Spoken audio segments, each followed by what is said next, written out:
也拿欧洲上大经济体德国目前景气真歹，利息悬、物价嘛悬，嘛互房地产市场稀累咧，真侪建商厝起到一半全倒去。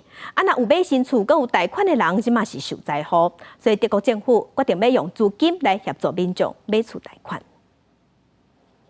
这片还未起好的大楼，窗门拢还未安，煞是无工人伫施工的款。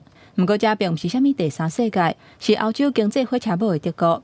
而且，就伫首都柏林的市区，一个33岁白罗斯的移民杰夫辛科，原地离开故乡打拼真侪年了后，按算会当买一间厝来住。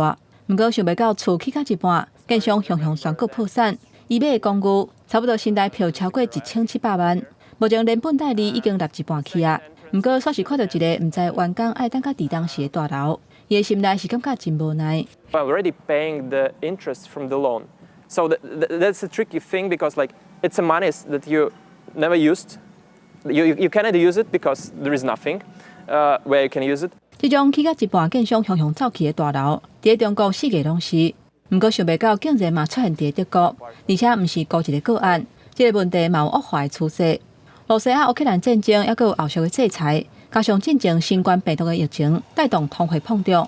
欧洲中央银行甲各国的中央银行同款，以成熟正做阴阳的对策来压制物价，进一步压关银行的利率。无论是建商也是贷款的人，大概是拢害惨。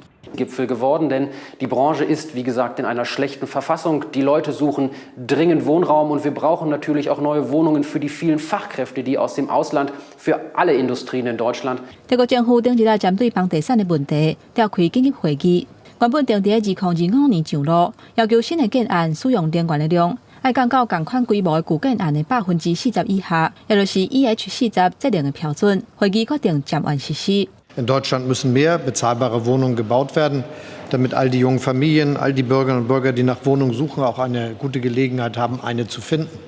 Und das bedeutet, dass wir die Aktivitäten im Wohnungsbau massiv ausweiten müssen.